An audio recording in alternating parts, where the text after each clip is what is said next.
एक बार एक बौद्ध सन्यासी अपने कुछ शिष्यों के साथ एक गांव से गुजर रहे थे। तभी उन्होंने देखा कि एक किसान अपनी गाय को रस्सी से बांधकर ले जाने की कोशिश कर रहा था। किसान अपनी पूरी ताकत से उस गाय को अपनी तरफ खींच रहा था और वो गाय भी किसान को अपनी तरफ खींच रही थी। यह देखकर वे बौद्ध सन्यासी वहीं रुक गए और अपने शिष्यों को भी रुकने को कहा। किसान बहुत देर तक उस गाय को खींचता रहा, लेकिन वो गाय एक कदम भी आगे नहीं बढ़ रही थी। बौद्ध सन्यासी ने अपने शिष्यों से पूछा, बताओ किसने किसको बांध रखा है? इन दोनों में से कौन मालिक है और कौन गुलाम? शिष्यों ने कहा, ये तो साफ साफ दिख रहा है गुरुजी, किसान ने गाय को बांध रखा है।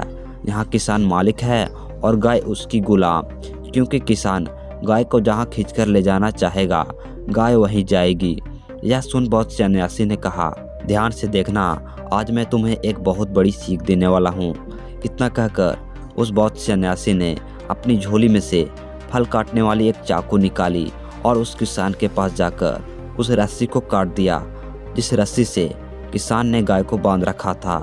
रस्सी कटते ही गाय बहुत तेजी के साथ वहां से भाग निकली और वे किसान उस बौद्ध सन्यासी के ऊपर चिल्लाता हुआ उस गाय के पीछे भागने लगा।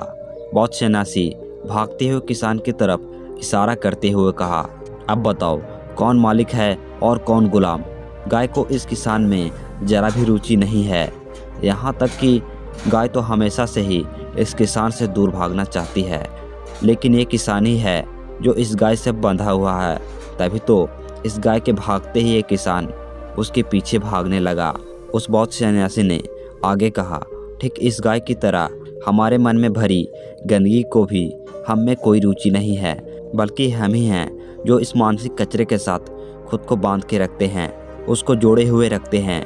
जिस पल से हमने इस मानसिक कचरे पर अपनी रुचि दिखाना बंद कर दिया, उसी पल से यह सारे बुरे विचार हमारे मन से गायब होना शुरू हो जाएंगे। ठीक इस गाय की तरह मन के सारे बुरे विचार हमसे दूर भागेंगे और फिर गायब हो जाएंगे। दोस्तों, अगर हम ध्यान से देखें तो पाएंगे कि उस किसान की जैसी हालत हमारे मन की भी है। हम खुद को बहुत सी चीज़ों का मालिक समझते हैं, लेकिन असल में हम मालिक नहीं बल्कि गुलाम हैं।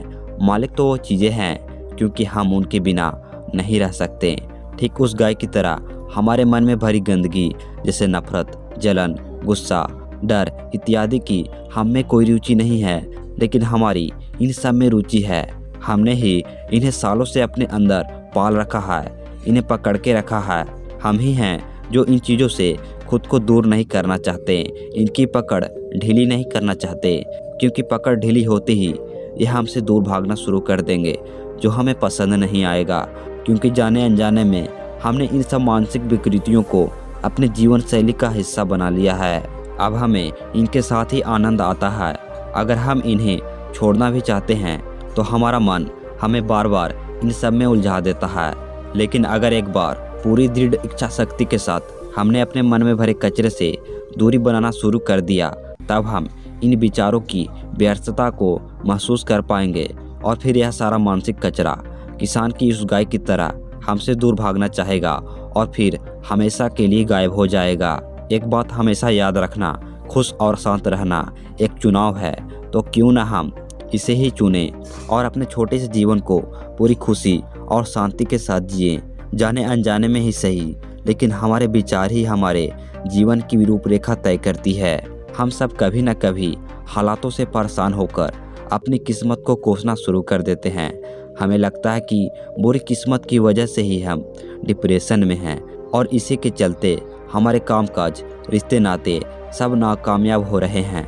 लेकिन अगर मैं आपसे कहूं कि हमारी हर परेशानी का कारण हमारे खुद के विचार हैं, तो आप कहेंगे कि मैंने तो अपने लिए कभी ऐसा कुछ नहीं चाहा था। आज आप खुश हैं या दुखी, सफल हैं या असफल, खुद से एक बार पूछिए कि इसका कारण क्या है। अगर आप थोड़ा सा गहराई में जाएंगे तो पाएंगे कि इन सब का कारण हम खुद हैं। यहाँ खुद से मतलब है हमारे विचार। हमने जैसा भी बीज अपने अंदर बोया था, सही समय आने पर वह बीज अवश्य अंकुरित होता है। फिर चाहे बीज 1 महीने पहले बोया गया हो, 1 साल पहले या फिर 10 साल पहले, यह अपना असर अवश्य दिखाएगा अगर इस विचार का बीज अच्छा था तो परिणाम भी अच्छे ही होंगे।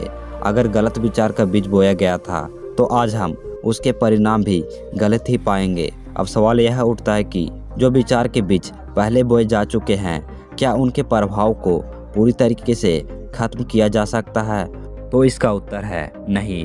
उसके प्रभाव को सिर्फ कम किया जा सकता है और यह सुनिश्चित किया जा सकता है कि आज से मन रूपी इस जमीन पर केवल अच्छे और सफल परिणाम देने वाले विचारों के बीज को ही बोया जाए, ताकि आने वाले समय में हम सही परिणामों की फसल काट सके। अब सवाल ये उठता है कि हमारे दुखों, असफलता और नकारात्मक विचारों का मूल कारण क्या है?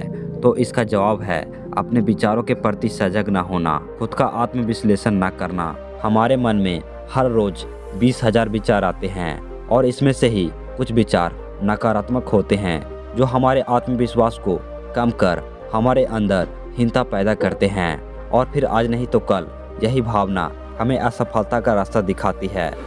अगर हम थोड़ा सा सजग होकर इस बात पर ध्यान दें कि आखिर हम किस तरह की बातें पूरे दिन सोचते रहते हैं, तो हम ज़्यादा आसानी से नकारात्मक विचारों को हटाकर सकारात्मक विचारों को अपने मन में जगह दे सकते हैं। लेकिन यह एक दिन में नहीं होने वाला, इसमें समय लगेगा, पर महीने 2 महीने तक अभ्यास करने के बाद इसका असर दिखना शुरू हो जाएगा। अगर आज हमने बगीचे रूपी मन पर सही विचार का पौधा लगाया है और इसे समय समय पर खाद और पानी दिया है, यह खाद और पानी से मतलब है समय समय पर खुद के मन को साफ करते रहना, तो आने वाले समय में हमें सफलता, शांति और खुशी के फल चखने को मिलेंगे। इसीलिए हमेशा अपने विचारों के प्रति सजग रहें, मन में सकारात्मक विचारों को ही जगह दें और समय समय पर खुद का आत्मविश्लेषण करते रहें। आपके जीवन में सफलता और खुशी अपने आप आ जाएगी।